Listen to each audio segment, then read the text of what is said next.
Now picture this. It's 2024.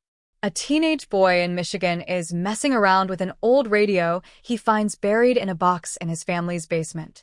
You know, one of those heavy, dusty relics with actual knobs and static crackle when you turn the dial. He's just playing around, recording static, flipping stations like he's time traveling through noise. But then, clear as day, he hears a voice. And not just any voice. It's his brother's. The same brother who vanished without a trace over a year ago. The same brother who was declared legally dead last month. And what that voice says. It changes everything. That's what today's story is about. And if you stick with me, I promise, we're going to get the answer to the question that brought you here in the first place. How is this even possible? Now, before we go any deeper, I want to talk to you directly. You didn't click this video just for entertainment. Whether you admit it or not, part of you wants to believe that there's more out there. That there's still mystery in the world. Maybe you've lost someone too. Maybe you've felt that unshakable itch in your gut when something feels unfinished, when there's a piece of the story still missing. I get it. And that's why you need to see this through to the end. Because what happened to this kid? It's not just a ghost story. It's not just some urban legend whispered around a campfire. This actually happened. And the deeper you go into the story, the more you're going to start questioning what you believe about time, memory, and the thin line between science and the unexplained. So sit tight because this one's going to stay with you long after the screen goes dark. Our story begins in the small, pine-fringed town of Grayfield, Michigan, a place that most people outside the Midwest have never heard of, but where every resident knows everyone else's business. It's a town built on silence. Not the peaceful kind, but the kind that hangs like fog after a storm, full of unsaid things and stories people would rather forget. 16-year-old Jacob Eldridge wasn't the kind of kid you'd notice walking down the street. He was quiet, pale, always wearing headphones, more interested in decoding Morse code and watching YouTube repair tutorials than playing sports or going out. He spent most of his time in the attic, tinkering with old radios and scavenged parts, things most kids would ignore or toss out. That attic became his retreat after his older brother, Daniel, disappeared the year before. No body, no clues, just gone. One minute Daniel was walking home from a late-night band practice. The next, nothing. Like the earth had swallowed him whole. The police said all the right things at first. They combed through miles of woods, searched nearby lakes, and even brought in cadaver dogs. For weeks, the town buzzed with rumors. Maybe he ran away. Maybe he was kidnapped. Maybe he just snapped and wandered off. But after the third month, the searches stopped. The news station stopped calling. The friends stopped asking. And in that silence, something strange happened. Jacob didn't give up. He became obsessed with filling in the blanks, combing through Daniel's old notebooks, his playlists, his texts. Anything that might explain what happened that night. And that's where the old Zenith radio comes in. He found it behind a stack of storage bins while looking for an old guitar amp that used to belong to Daniel. It was heavy, smelled like mold and copper, but it powered on. Barely. It would crackle and hiss, catching distant stations and fragments of music. But Jacob wasn't interested in stations. He wanted noise, raw, untouched static. He believed that if energy never dies, like his physics teacher once said, then maybe, just maybe, sound doesn't either. So he began recording. Every night, after his mom went to sleep and the house settled into its usual creaks and groans, Jacob would sit up in that attic, twisting the dial in slow, deliberate turns, waiting for patterns in the chaos. Static. Hiss. Blip. Silence. Static again. He'd plug it into his laptop, isolate the frequencies, run them through filters, reverse them, amplify them. It was all background noise until it wasn't. On the 78th recording, something cut through the fuzz. At first, it was just a rhythm like a heartbeat, then a voice. Faint, shaky, but undeniably familiar. Jacob's fingers froze on the keyboard. He replayed it, again and again. The voice whispered one sentence. "Jacob, I can't see you, but I know you're listening." It was Daniel. No doubt in Jacob's mind. It was his brother's voice, saying his name, on a radio that hadn't picked up a clean signal in decades. Think about that for a second. A radio with no antenna. A brother declared dead. And a single, perfect sentence captured in static. Would you believe your own ears? Jacob didn't know what to believe either. He stayed up the rest of that night scrubbing every second of the recording, trying to find clues, something in the background, a location, a code. And then he noticed something chilling. The voice wasn't just speaking. It was responding. The pauses in the sentence matched Jacob's own speech patterns. It was like a conversation, but one side was coming from a place no living person could reach. And here's where it gets stranger. The file metadata. Yeah, Jacob checked it, said the recording was created exactly 1 year ago. To the second. On the night Daniel went missing. But Jacob didn't even own the radio back then. That's when he realized this wasn't just a recording. It was a message sent across time.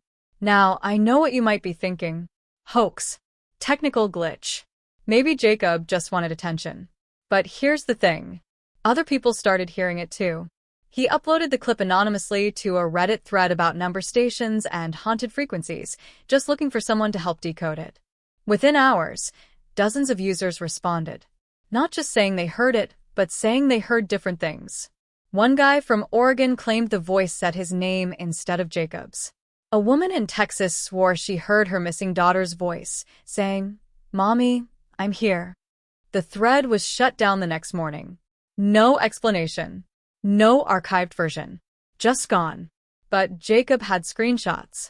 And suddenly, he wasn't just some lonely teen with a broken radio. He was the center of something much bigger.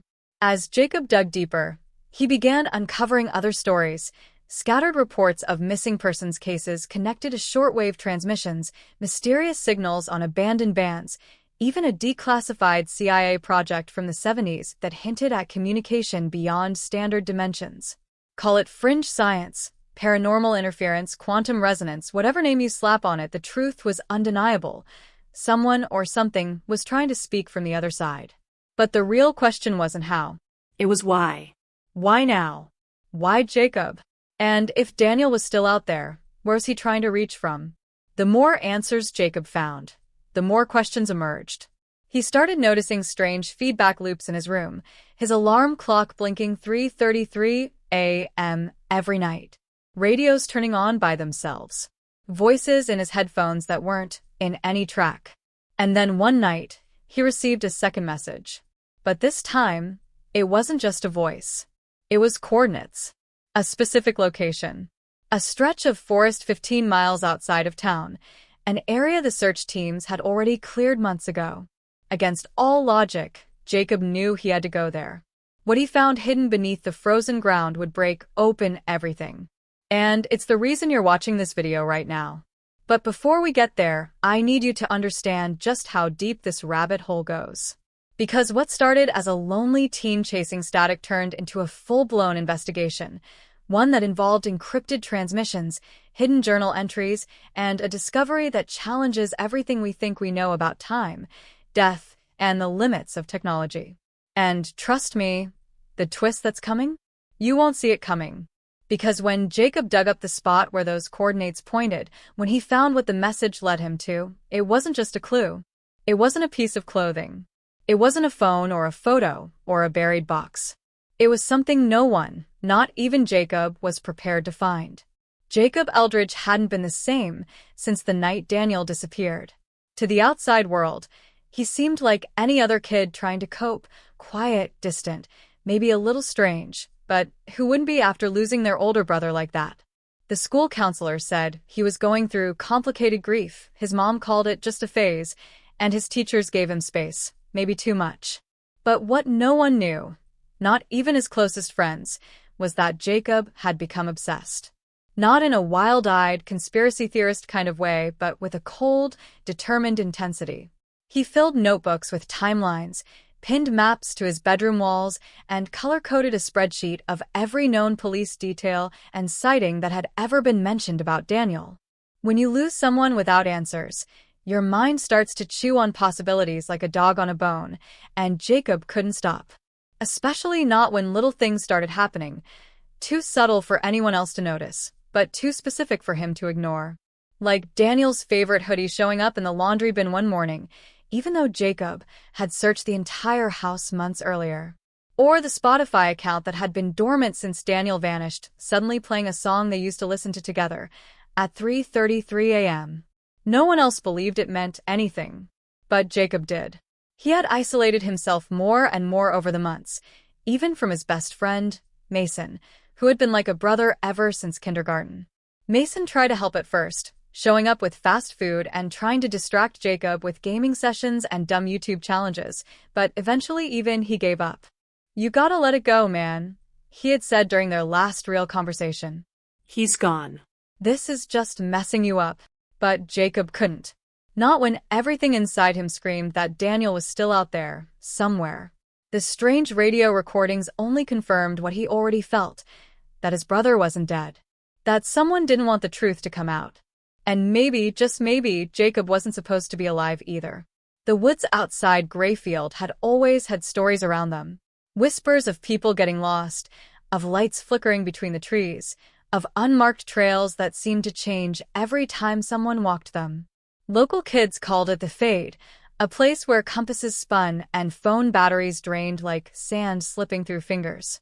That's where the coordinates led.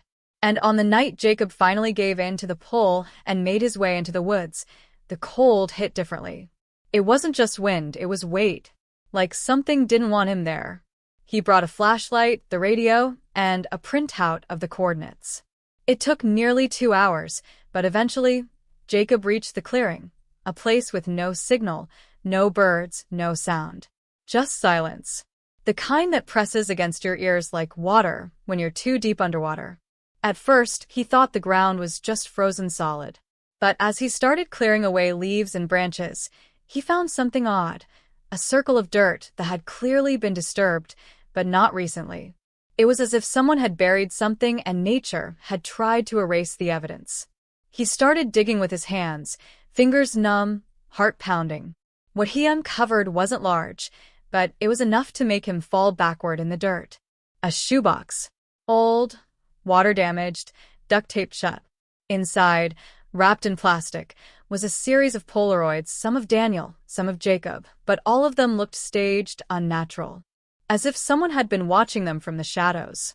One of the photos showed Jacob sleeping in his room, taken from outside his window. Another showed Daniel in the exact spot Jacob was now kneeling, only Daniel looked older, tired, bearded, different. That didn't make sense.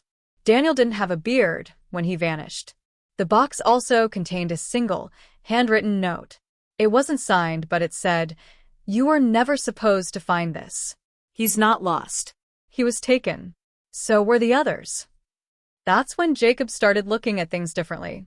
Daniel's disappearance wasn't an isolated incident. It was part of a pattern. Over the next week, Jacob began combing through local records, archived newspapers, missing persons bulletins. What he found chilled him. Every 6 years, someone had vanished in or around Grayfield, always a teenager, always between November and January, always dismissed as a runaway or a tragic accident. But not one of those kids had ever been found. It wasn't coincidence. It was ritual. As the mystery deepened, Jacob began suspecting people around him.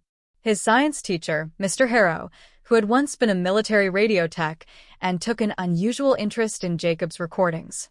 The quiet librarian who handed him a sealed envelope the day after he uploaded the static clip to Reddit, then claimed to know nothing about it afterward. Even Mason, his former best friend, started acting strangely. He asked too many questions, showed up at odd hours, and claimed to have no memory of conversations Jacob knew they'd had. Either he was hiding something or someone was using him to watch Jacob. That's when Jacob started recording everything, not just on the radio, but on his phone, on an old cassette recorder, even setting up hidden cameras around the attic. The more he documented, the more anomalies he caught. Feedback loops, timestamps that didn't match, and voices whispering in his sleep that couldn't be traced to any source. The line between hallucination and revelation was starting to blur, but Jacob kept going. The second message from the radio wasn't just a voice or coordinates. It was a warning, a distorted whisper that said, "You're next if you don't stop." But Jacob wasn't afraid anymore. He was angry. Angry that no one believed him. angry that whoever or whatever had taken Daniel thought he would just stop digging. The truth was close. He could feel it, like electricity crawling over his skin. But every new clue brought more confusion. Like the discovery of an old ham radio club that Daniel had briefly joined before disappearing, one that disbanded under mysterious circumstances after its founder was found dead in his car, engine running, all doors locked from the inside, radio still tuned to an open frequency. Or the box of cassette tapes mailed to Jacob from an anonymous address, each labeled only with a date and time, but when played, each one contained the same static pulse, except for one. That one whispered something in reverse. The signal is the door. And then there was the woman. Mid-30s, black coat, red scarf, always just a few steps behind Jacob in public, at the gas station, at school drop-off, even once at the library. She never spoke, never approached, just watched. When Jacob finally turned to confront her, she was gone. But that night, taped to his front door, was a single scrap of paper that said, "They're listening. Do not trust the static." It didn't make sense. The static was the only thing that had helped him so far. Or was it? Had it led him to answers, or had it been guiding him exactly where they wanted him to go? As layers of paranoia built and reality began to feel thinner by the day, Jacob had to ask himself, was he being pulled closer to his brother, or further from the truth? The deeper he went, the more it felt like something was playing a game with him, a long, strategic manipulation that had started before Daniel even disappeared. And if that was the case, then Jacob wasn't a detective. He was a piece on someone else's board. Maybe he always had been. But just when he thought the mystery couldn't get any stranger, Jacob received a third message from the radio. This time, it wasn't a voice. It was a knock. From the inside of the speaker. And then silence. The knock from inside the radio wasn't something Jacob could just write off. It echoed through the attic like someone had tapped a message straight into his chest. He ripped the batteries out, unplugged the cord, even opened the back panel, but there was nothing. No mechanism, no hidden compartment, just old wires, a dusty speaker cone, and that same heavy silence pressing against his ears. For the first time since this all started, Jacob felt fear. Not just confusion or obsession, but a deep, suffocating fear that maybe he had gone too far. He backed away from the radio, heart pounding, every shadow in the attic stretching longer than it should. When he turned to leave, something caught his eye. One of the photographs from the buried shoebox had fallen face down. He picked it up and froze. The image had changed. It was the same photo of Daniel in the woods, but this time, Daniel was looking straight into the camera, eyes wide, mouth open like he was screaming. The next morning, the attic was empty. The radio, the box of tapes, even the old Polaroids gone. Jacob tore the place apart, accusing his mom, confronting Mason, even storming into the library and demanding to see security footage. Nothing. No one had seen anything. Maybe it was never there, Mason muttered under his breath, avoiding eye contact. That set Jacob off. What do you mean it was never there? He snapped. You saw the tapes. You saw the pictures. Mason didn't respond. He just walked away, hands shoved deep in his hoodie pockets. That's when Jacob knew something was wrong. Mason had always had his back, even when no one else did. But lately, he had been cold, distant, and way too curious about things Jacob hadn't mentioned yet. Was it guilt? Or something else? Later that night, Jacob received an anonymous email from a burner address. No message, no subject. Just an attachment, a grainy video clip. It showed his backyard, filmed from a high angle, probably from the old oak tree behind the garage. The timestamp was from 2 nights ago, the same night the knock came through the radio. In the video, Jacob was seen walking out into the yard with a flashlight, but there was someone else already there, standing by the back fence. A tall figure, wearing a dark hoodie, holding what looked like a crowbar. They weren't trying to get in, they were already inside, watching him. The clip ended right before the knock happened. Jacob's hands shook as he replayed the video. Someone had been inside his property. And they had been close. Too close.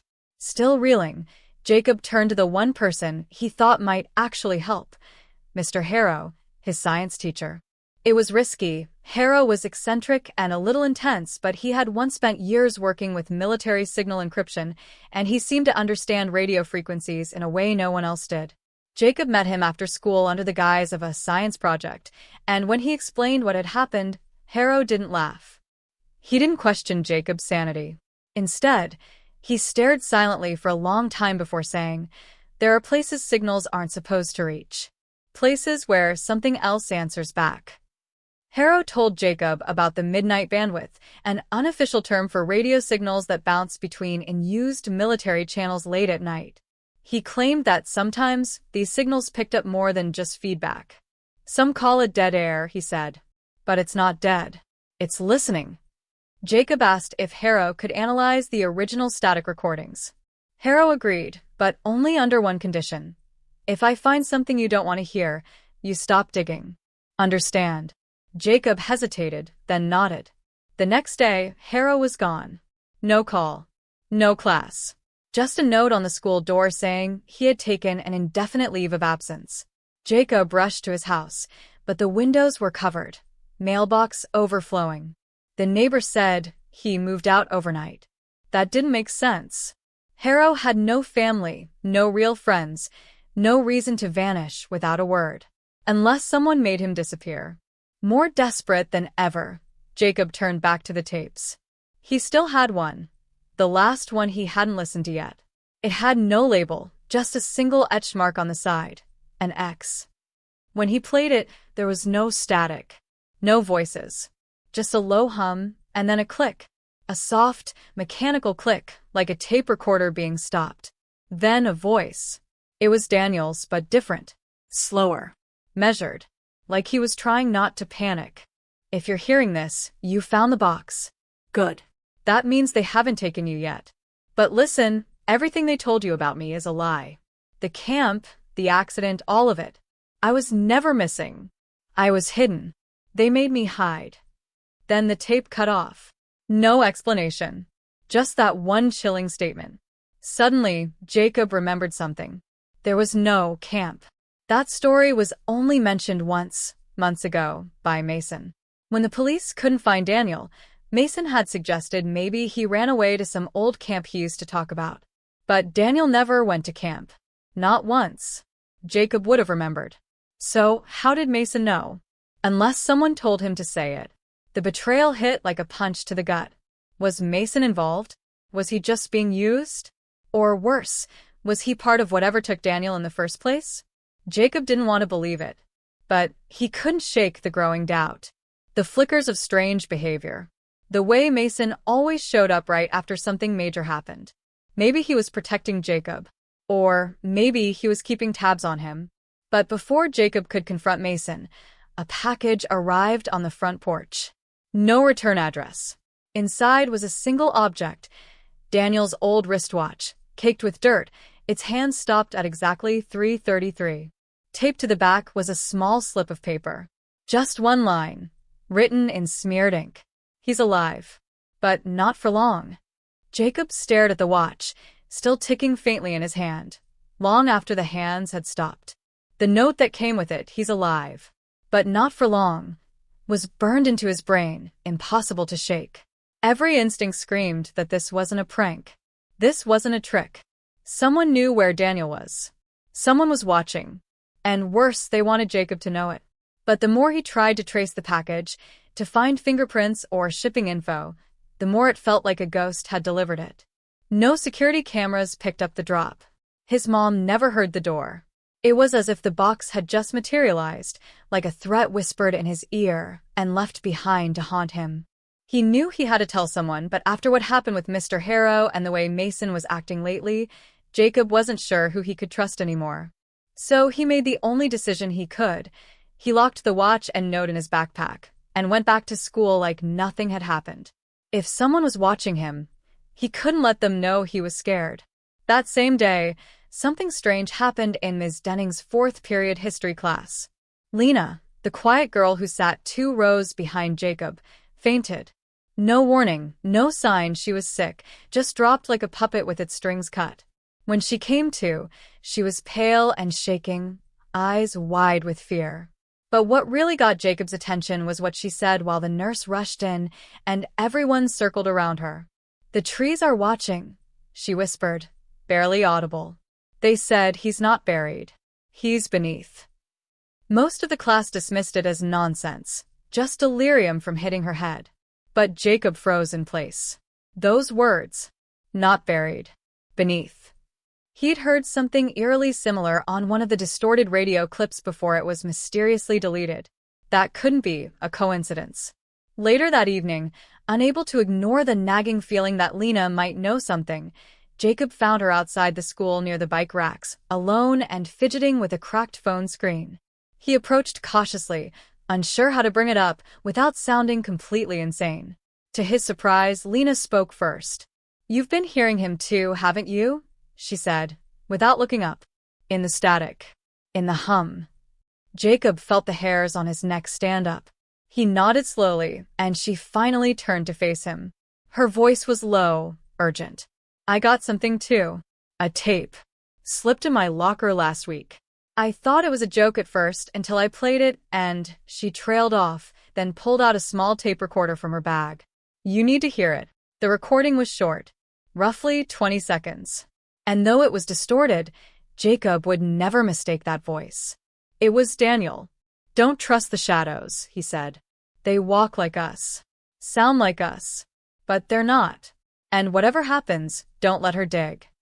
The message cut off with a piercing screech that made Jacob jerk the recorder away. But Lena didn't flinch. She just stared at him with wide, unreadable eyes. "I think someone wants us both to know something," she said. "Or maybe wants us to find him. But why me? I never even knew your brother." Jacob wanted to believe this meant they were closer to the truth, but all it did was complicate everything. Who else had gotten messages? Why Lena? Why now? And what did Daniel mean by "don't let her dig"? Who was he warning them about? Back home, Jacob began cross-referencing dates, trying to connect Lena's fainting spell with other weird occurrences around town. That's when he stumbled on a blog post from a local ghost hunting forum. It was about frequency bleed, a phenomenon where old devices like radios and televisions pick up echoes of traumatic events that happen nearby.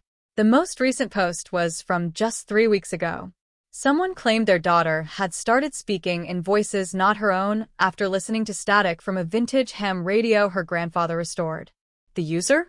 An account named Denning_mom63. It had to be Lena's family. Before Jacob could even process what that meant, his phone lit up with a text from Mason. "We need to talk. Don't tell anyone. Meet me at the hill behind the train yard. Midnight." The timing was too perfect. Too suspicious. He'd wanted to confront Mason, but now Mason was suddenly reaching out. What did he know? Or more importantly, what was he afraid of Jacob finding? The train yard was always quiet at night, but tonight it felt sinister. The silence wasn't just empty, it was heavy, like the air itself was waiting. Jacob waited under the lone flickering streetlight, watching every shadow move in his peripheral vision. When Mason finally showed, he looked rough, eyes bloodshot, hoodie stained, and one sleeve torn like he'd been running through the woods. "They know," Mason said breathlessly. "They know we're close. And they're not gonna let you find him." Jacob demanded answers, but Mason just shook his head. "It's not safe to say here. They listen. Even now. But I can prove it. I found something buried." Just then, headlights appeared at the top of the hill. Not a car, too. Coming fast. Mason panicked. "You brought someone?" he hissed. Jacob shook his head, just as confused. But Mason wasn't waiting.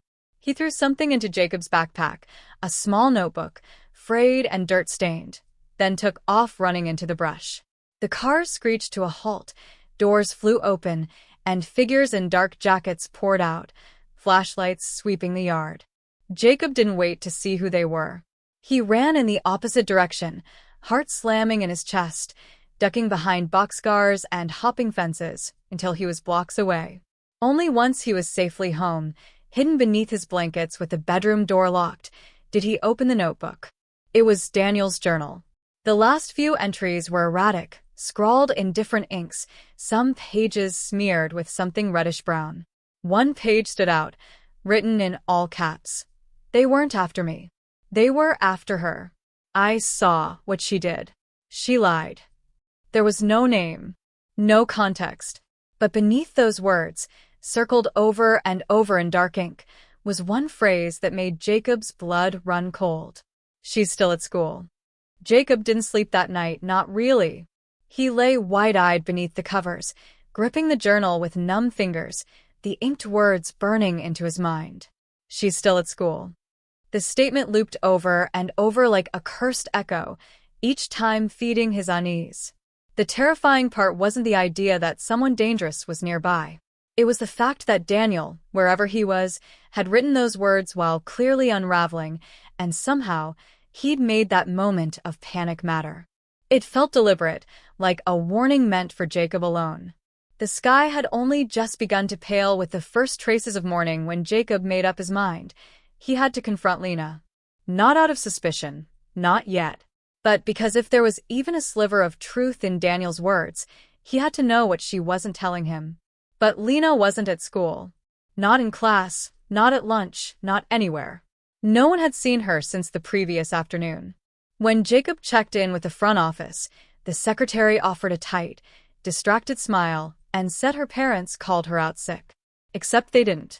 Jacob had Lena's number from their brief exchange, and when he called, the phone rang 6 times before going to voicemail, her voice shaky and uncertain. Something about it sounded off now, like she was saying the words while someone else was in the room. Worse, when he texted her, the message showed as delivered but never read. By the end of the day, she still hadn't responded, and a dark sense of dread took root in Jacob's stomach. First Daniel, then the package, then the journal, and now Lena vanishing after she shared the recording? It wasn't just strange. It felt coordinated. He left school in a daze, unable to stop replaying the look on her face when she handed him the recorder. She had been scared, but not of him.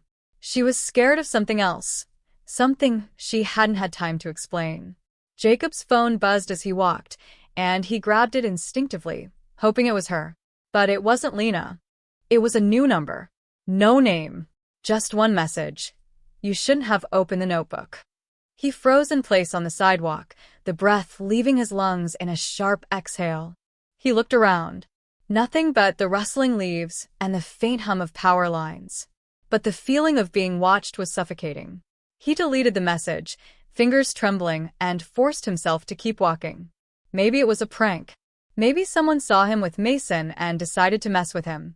But deep down, Jacob knew better. He could feel it in his bones. He had poked something that wanted to stay buried. Back home, things only got worse. His mom, who'd been working long hours lately, was uncharacteristically silent, distant. She barely looked up from her phone when he came in, muttering something about needing rest.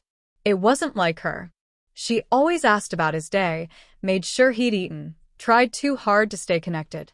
But now she just sat there, blank-faced, phone clutched tight in one hand. Jacob leaned over casually and tried to see the screen. She noticed, flinched, then turned it off without saying a word. That night, when he tried to bring up Daniel again, she cut him off abruptly. "He's gone, Jacob," she said, not even turning toward him. "Don't make it harder than it already is." Her tone wasn't cold, but it wasn't her voice either. It felt rehearsed, like someone repeating a line they'd been told to say. That was when Jacob knew for sure this wasn't just about Daniel. Someone had gotten to her too. Desperate, Jacob reached out to the only other person who might believe him. Mason hadn't responded since the night at the train yard, but Jacob had kept the number he used to send that warning text. He called. Straight to voicemail. He texted. No response. Out of options, he went to Mason's house. The lights were off. The mailbox was full. But the most disturbing part? The front door was slightly ajar. He called out, knocked, even stepped inside cautiously, expecting to hear movement, but it was silent. Eerily clean, as if no one had lived there in days. On the fridge, taped beneath a magnet, was a single photo, an old class picture with Daniel circled in red ink. And scrawled across the bottom, in handwriting that didn't match Mason's, were the words, "He wasn't the first. Jacob fled. There was no pretending anymore. This wasn't just about a missing brother or a girl who fainted in class. This was bigger, deeper. Something had been going on for years, maybe longer. Something that Daniel stumbled into before he vanished. And now Jacob was following the same path, step by step, closer to the edge. He thought about the radio, the journal, the recordings, and the people who seemed to appear and vanish like smoke. And most of all, he thought about the message Daniel left in Static. Don't trust the shadows. They walk like us, sound like us, but they're not. Now Jacob understood. The danger wasn't coming. It was already here. And it was wearing familiar faces. Jacob didn't remember falling asleep. One moment, he was staring at the ceiling, wrapped in tension and questions that refused to loosen their grip. The next, he was bolting upright in bed, drenched in sweat, heart pounding like a war drum. The house was dark, too dark. The kind of darkness that feels deliberate, like the lights have been swallowed whole rather than simply turned off. Something was wrong. The air felt heavier than usual, charged like the moments before a storm. He stumbled to his feet, still groggy, and caught sight of the clock on his dresser, 3:12 a.m. His phone buzzed violently on the nightstand. No message. Just an incoming video call from an unknown number. Against every instinct screaming in the back of his head, Jacob answered. The screen stayed black for a second too long before finally showing a grainy, flickering image. It was Daniel, but not how Jacob remembered him. He looked thinner, eyes sunken, lips chapped and bruised. The background was pitch black, with only the faintest flicker of light, like a candle or an old lamp. His voice cracked, low and fast. They're not looking for me anymore. They're looking for you. I try to stop them, but you listen to the tape. You open the notebook. That was the trigger. It always is. Jacob's mouth went dry. Before he could ask anything, the screen cut out, replaced by static, so loud it rattled the phone in his hand. Then silence. Cold and final. But what Daniel said haunted him. It always is. That meant this had happened before. Maybe more than once. Which meant his brother wasn't the first, and Jacob wouldn't be the last. He couldn't go back to sleep. Not now. He dragged the notebook out from his backpack, flipping through the pages with new urgency, searching for anything that looked different, misplaced, hidden. That's when he noticed it. On the back inside cover, in the crease of the binding, was something scrawled so lightly he almost missed it. The ink was faded, nearly rubbed away. But it was there. Ask Mr. Harrow about Station Echo. He knows. He always knew. Jacob sat there frozen. Mr. Harrow, the teacher he trusted, the one who warned him to drop this. The one who had that old ham radio in his garage. Jacob felt like a fool. He thought Harrow had been protecting him. Now, it looked more like he'd been trying to steer him away before he got too close. Not to protect Jacob, but to protect himself. The next morning, Jacob waited outside the school parking lot until Mr. Harrow's car pulled in. When he approached, the teacher's reaction was instant, a flicker of panic behind the eyes before masking it with a tight, forced smile. "Jacob, I told you to drop this," he said, barely above a whisper. But this time, Jacob didn't flinch. "What Station Echo?" he asked, watching Harrow's jaw tighten. For a second, he thought the man might lie.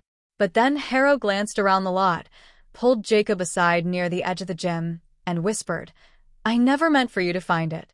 I warned your brother too. He wouldn't listen either." The words landed like stones in Jacob's chest. "So you knew," he choked. Harrow looked haunted. "I didn't know everything. Just enough to stay out of it. Station Echo isn't a place. It's a project. A frequency. An experiment they ran back in the 70s near the old quarry. They were trying to record neural energy, thoughts, dreams, fears. Something went wrong. They picked up something they couldn't explain. It bled into the signal. Every now and then, it finds a way back." Jacob stared at him, disbelief clouding his face. "So what? Daniel found this frequency? He recorded it." Harrow nodded slowly. "He found one of the old receivers. They're supposed to be destroyed, but I think he stumbled on one that still worked. Once you tune in, it's like it knows you're listening. It starts following you. Not physically, but it uses people, objects, dreams. It hides in things you trust. Suddenly, it all started to make a horrifying kind of sense. The voices, the radio, the dreamlike calls and the static. The shifting behavior of his mom. Lena's disappearance. Mason's warning. Jacob's whole world felt inverted. But Harrow wasn't finished. I kept the last one your brother used. I locked it in the bunker beneath the school archives. I thought if no one ever turned it on again, it would stop. I was wrong. But that wasn't the worst part. As Jacob pressed for answers, Harrow dropped a truth that shattered the ground beneath him. Daniel wasn't the first, but he was the only one who got this far. The others, they either vanished completely or lost their minds. And Lena, she's not missing. She's part of it now. She was the last one who used the receiver before your brother. They were working together. Jacob reeled backward, chest tight, trying to make the pieces fit. No, he muttered. She didn't even know him, but Harrow shook his head. She knew him better than you. They were in contact for months. She just never told you because she didn't trust what you'd do if you found out. And just like that, everything shattered. Lena wasn't a victim, at least not fully. She'd known Daniel. She'd been involved. She'd heard the signal first. Maybe she had even led Daniel to it. Maybe she was the reason he'd vanished. Or maybe she was being controlled all along. Either way, Jacob realized something chilling. Every step he had taken in this search had been guided. Pushed. Arranged. He hadn't been uncovering the truth. He'd been following a trail someone else wanted him to walk. And now that he was getting close, the real game was beginning. He didn't know who to trust anymore. Or what was real. But he knew one thing for sure. Someone had lied from the start. And someone was still watching. Jacob barely felt the cold as he stood outside Lena's house, hands trembling. Not from the chill in the air, but from the storm crashing inside him. His breath came shallow as he stared at the porch light glowing softly above the door, a silent signal that someone was home. He hadn't spoken to her in days. Not since she'd vanished without warning. Not since Harrow's confession. Now, every memory of their friendship felt warped, stitched together with questions he couldn't unsee. Had she ever told him the truth? Had she been working with Daniel the entire time while pretending to be just as lost as he was? Or was she another victim, trapped in something even she didn't understand? There was only one way to find out. When she opened the door, her face froze for just a second. Not with surprise, but something more like dread. "Jacob," she said quietly, "you shouldn't be here." He pushed past her into the house, heart hammering. "You knew my brother," he said flatly. "You never told me. You worked with him. You listened to the same recordings. What else have you been hiding?" She closed the door slowly, her back to him for a moment too long. "I tried to protect you," she finally whispered. "I wanted to tell you so many times, but once you hear the voice in the signal, it starts changing things. Memories. People. I didn't know what was real anymore. So I stayed quiet." Jacob could feel the fury rising in his chest, but beneath it was something worse. Disappointment. Betrayal. She had been the only person he trusted, the one lifeline left when everything else spun into madness. And now even that was gone. He pressed further. "So, what happened to Daniel? You were with him. What did you see?" Lena's eyes welled up with something sharp and scared. "He found the last broadcast. The one no one's supposed to play. We thought it would help us shut it off. And the loop stopped the voices. But it wasn't just a recording. It was like a door. When he played it, something came through. I don't know what it was, but it's still here. And it's been following you because you're blood. You're the next link." Jacob stared at her, breath caught in his throat. "What do you mean, still here?" She didn't answer with words. Instead, she walked to her bedroom and pulled a thick black envelope from beneath her mattress. Inside was a cassette tape labeled in Daniel's handwriting. "Play this," she said, "and you'll understand everything. But if you do, you'll be marked just like he was. They'll come for you." It was the kind of choice that twisted the soul. He could walk away now, burn the tape, forget the trail, pretend none of it ever happened. Maybe he could live a normal life again. Maybe the shadows would let him go. Or he could play it, knowing full well that it could be a trap, that the moment he heard whatever was inside, there would be no turning back. The truth or safety. His brother's fate or his own. Lena stared at him, tears brimming, and whispered, "I've already listened to it. That's why I disappear sometimes. I lose time. I wake up in places I didn't walk to. Whatever it is, it's inside the broadcast." Jacob sat down, cassette in hand, unable to speak. The world around him felt smaller, the air heavier. The decision wasn't just his anymore. It could affect his mother, his school, the entire town. If the signal truly was some kind of infection, spreading through audio, memory, or consciousness, then choosing to listen was like pulling the pin on a grenade with no idea where the pieces might land. And yet, if he didn't, he would never know what really happened to Daniel. The search would remain a wound, open and festering. He didn't even realize he was crying until Lena reached out to touch his arm. "It's not your fault," she said. But in that moment, Jacob didn't believe her. That night, as he walked home in silence, the city around him seemed different. The streets were too quiet. Streetlights flickered without wind. He noticed someone across the street staring at him, just standing still near a telephone pole, face half in shadow. When Jacob stopped walking, the figure did too. It didn't approach, didn't speak, just watched. And then it turned and vanished behind the trees. His phone buzzed a second later. No number. Just one word. Listen. By the time he reached his front door, something else was waiting for him. A letter, taped to the glass, with no name or address. Inside was a photo, an old Polaroid of Daniel standing in the woods, smiling, a radio on the ground beside him. Behind him, in the distance, was a shape. Human but not. Blurred, like it didn't quite belong in the same frame. Scrawled on the back of the photo in all caps, "Some truths shouldn't be found." Below that, a second line, smaller and ink-smeared, "But you've already started. So now you'll have to finish." Jacob's knees buckled, and he sank onto the porch, the cassette still in his pocket. He wasn't just chasing a mystery anymore. He was being hunted by it.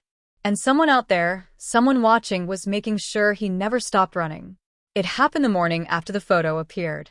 Jacob barely slept, pacing his room, tape in hand, afraid to play it but more afraid of what would happen if he didn't. His head throbbed with unanswered questions. Who was in that photo with Daniel? What did finish mean? And why now, after all this time, was everything collapsing around him? He finally gave in around dawn. He locked the door, shut the curtains, and slid the cassette into the old tape player Daniel had left behind years ago. As it whirred to life, static surged like a crashing wave, sharp and wrong, and then a voice cut through. Daniel's voice. "If you're hearing this," it said, low and urgent. "Then it found you too. I'm sorry." I tried to keep it contained, but they were always listening. They never stopped. Jacob froze.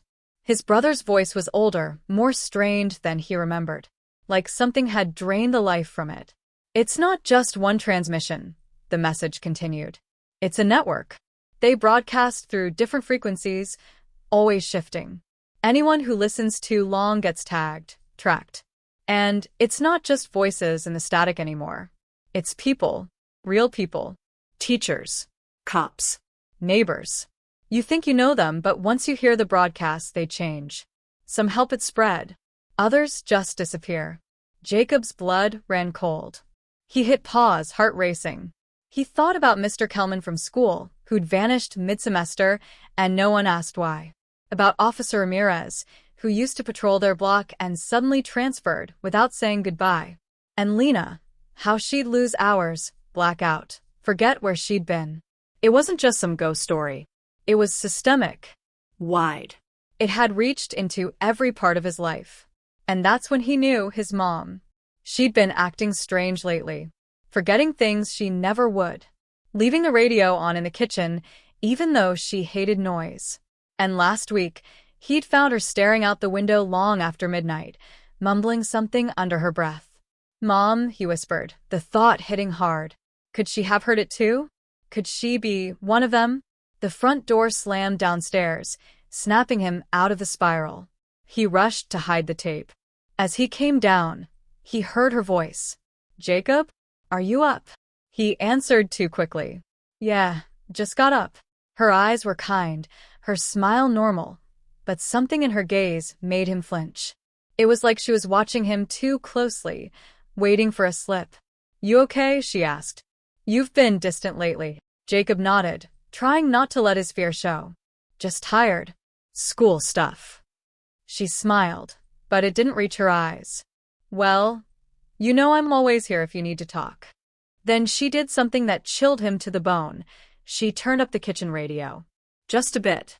Just enough for a soft hiss of static to leak into the room. Jacob bolted.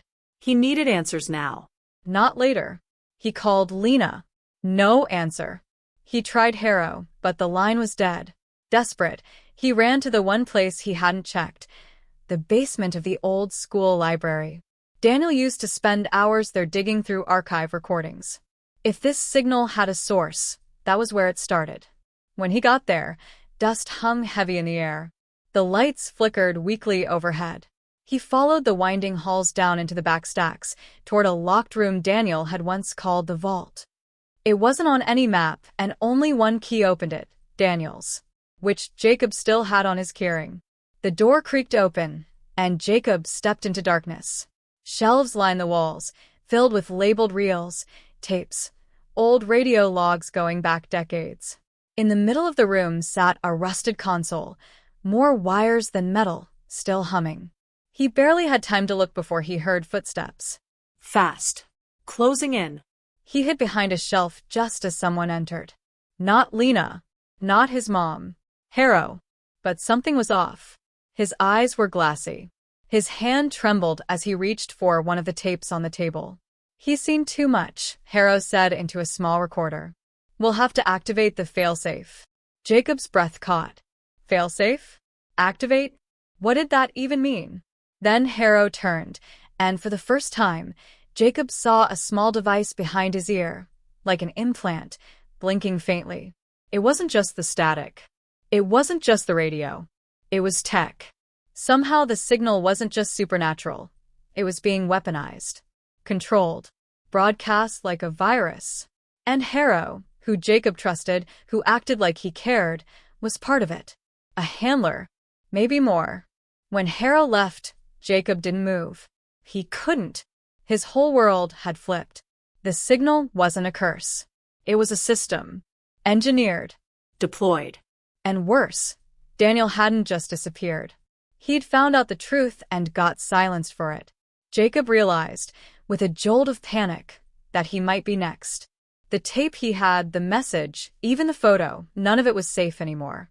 And the people who should have helped him were already compromised. Or worse, watching his every move. He slipped out of the vault, heart pounding, unsure of who to trust. Not Lena. Not Harrow. Not even his own mother. The only thing he had now was what Daniel left behind, and the gut-wrenching fear that he might be walking the same path toward a vanishing point that no one ever returned from. The storm had rolled in quickly. The sky cracked open with low rumbles and jagged flashes that lit up the empty road in bursts of pale blue. Jacob stood at the edge of the transmitter tower, hidden deep in the forest preserve just outside town. The same tower Daniel had circled on that old school map, the one marked source. This place wasn't on any official registry, but it hummed with quiet energy that made his skin crawl. The closer he got, the louder the ringing in his ears became, like 1,000 whispers jammed together trying to force their way into his head. It had all led to this: the messages, the static, the vanishing people, the implanted tech. Every clue had brought him back to the place where the signal had started. Jacob knew once he walked through that rusted steel door, nothing would ever be the same again. Inside the structure, the air was thick and strangely warm, almost suffocating. Long corridors led to a central room where a panel of glowing servers blinked like watching eyes. Standing beside them, almost expecting him, was his mother. But she looked different, calmer, darker, like something inside her had finally taken full control. "You weren't supposed to follow him," she said quietly, her voice strangely detached. "You were supposed to forget like everyone else." Jacob's heart slammed against his ribs. Where's Daniel? She smiled, almost sadly. He tried to shut it down. But the signal, it's alive now. It doesn't let go. Suddenly, Harrow stepped out from the shadows, and beside him, Lena. But she didn't look like the friend Jacob had known. Her eyes were cold, unreadable, like she'd finally chosen her side.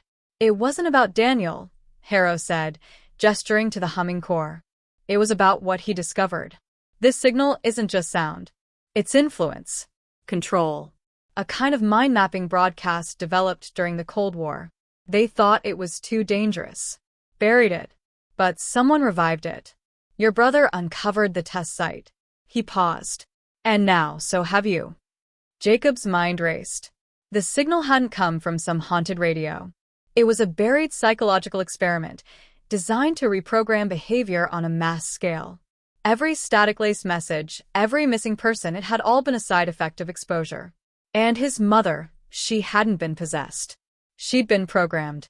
Lena stepped forward, holding up a familiar tape. Daniel's final message. We were supposed to destroy this, she said.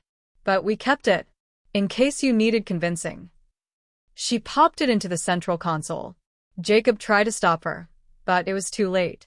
The tape spun, and Daniel's voice echoed again. But this time, it was different. No warnings. No fear. I knew one of you would hear this eventually, the voice said.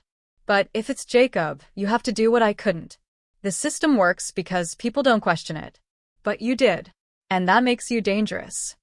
Static cracked through the speakers, and Daniel's voice returned. Distorted, urgent. Shut it down. Pull the main breaker. It'll fry the signal everywhere. They'll come after you. But it's the only way. The room exploded into motion. Harrow lunged forward, trying to eject the tape, while Lena turned to block Jacob's path to the breaker. He hesitated, torn between the fear of what he was about to do and the years of grief and confusion that had led him to this moment. His mother stepped in front of him, pleading.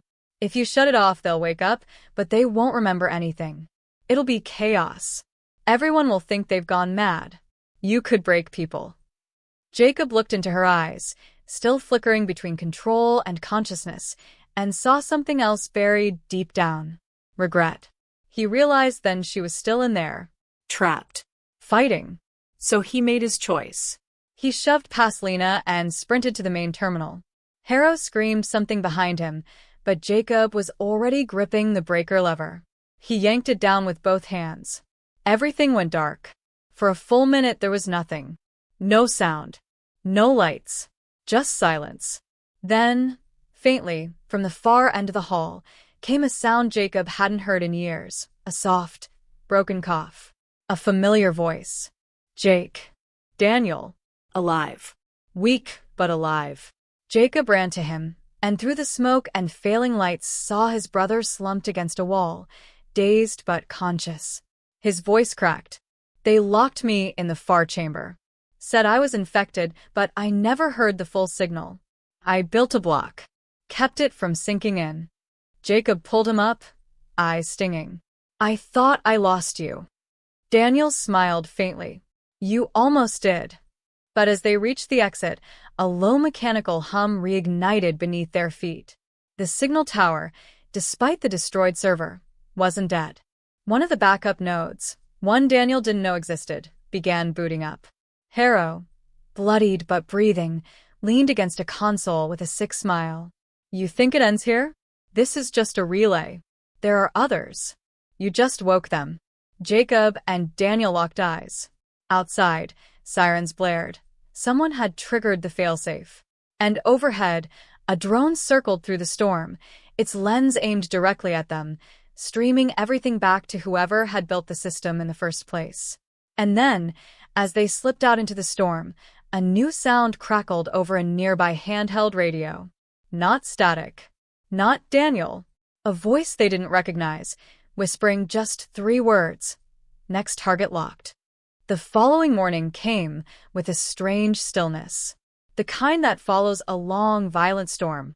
Trees were bent, the air felt scorched, and for a few minutes, the world seemed to be holding its breath. Jacob and Daniel sat on the back steps of the small farmhouse they'd hidden in overnight, staring out into the misted hills, watching the sun slowly rise behind the clouds. Everything had changed, yet somehow, the world looked the same. The signal was gone, or at least the one they'd shut down. But the words Harrow had spoken before collapsing still echoed in Jacob's head. This is just a relay. Somewhere out there, more towers could be humming. More people unknowingly infected. More messages trapped in machines, waiting to be played. But for now, they had this one quiet morning. One breath of normalcy. After everything, that was something. They had answers now. Not all of them, but enough. Daniel had spent months tracking strange transmission patterns while staying off the grid, knowing that if he ever went home, they'd find him. He hadn't been missing by choice, but he'd gone silent to protect Jacob from getting tangled in the same mess. Their mother had been compromised years ago, part of an early wave of exposure, when she worked for a research branch connected to defense contractors. That's why she changed. Why she stopped asking questions. Her mind had been overwritten piece by piece, until she became a vessel for something else entirely. When the signal was fried, some of it peeled back, and for a brief moment, Jacob saw her again. The real her. Not a puppet. Not a stranger. Just his mom, crying without knowing why, before collapsing under the weight of lost time. News broke slowly and carefully, just like they expected. A few leaked reports surfaced online. Conspiracy videos about rogue AI networks, Cold War mind control projects, and unexplained blackouts. TikTok feeds flooded with users claiming their radios had glitched at the same moment Jacob pulled the breaker. Others showed grainy footage of drones falling from the sky or coded messages that vanished moments after posting. Most people brushed it off as viral content or deepfake horror stories. But those who had heard the signal, really heard it, began waking up from something they didn't even know they'd been under. Some remembered strange dreams. Others whole chunks of time that never made sense. It was subtle, like stepping out of a fog and realizing you'd been walking in circles. The internet coined a name for it almost immediately: the static shift. And just like that, it became part of the trending conversation, buried beneath layers of memes, influencers, and digital noise. Jacob knew they couldn't go back to normal. Too much had happened. Too many pieces had been set in motion. Lena disappeared after the tower went down. No trace, no messages, no sign of where she'd gone. Whether she was a pawn, a believer, or something else entirely, they might never know. Harrow, last they heard, had been taken into custody by a silent division that didn't exist on paper. No trials. No headlines. Just erased. And their mom, she was resting in a facility upstate, where doctors were trying to understand how much of her had been real and how much had been programmed. Every once in a while, she would ask about Jacob and Daniel, calling them by nicknames only she knew. Some days she remembered. Other days she stared out the window, humming static like it was a lullaby.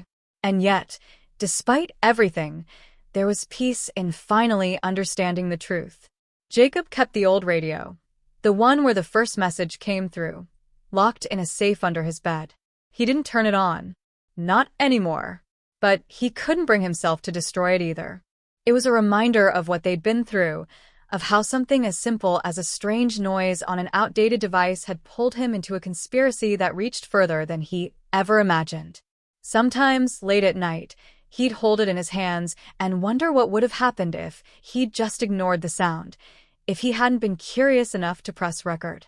Would Daniel still be lost? Would the world still be sleepwalking under a signal no one questioned? He thought about making the story public, going full whistleblower, sharing everything they uncovered. But he knew the truth wouldn't stick. Not now. Not with how easily people move on. The internet feeds on fear, and forgets just as fast. If he wanted the truth to survive, he'd have to be careful. Plan it in pieces. Let others discover it for themselves. Just like he had. And so, he began recording everything not on a radio but on video. Telling the story. Leaving breadcrumbs. Just enough to spark questions. Just enough to make someone else say, "That sounds familiar." Because maybe that's how you win against a system built to make you doubt your own reality, not by fighting it head-on, but by reminding people that they're not crazy, that their questions matter, that static isn't always just noise. Then, one night, as he sat editing a video for upload, something caught his eye on the waveform, an irregular blip buried deep in the track. It was faint, hidden beneath layers of audio, almost undetectable. He looped it, filtered it, enhanced the levels. And when he played it back, a voice whispered 3 words through the white noise. "Still watching, Jacob." He froze. Not out of fear, but out of clarity. The game wasn't over. The signal wasn't done. And in that moment, as the screen flickered and the radio light pulsed for the first time in months, Jacob knew something with absolute certainty. This was only the beginning.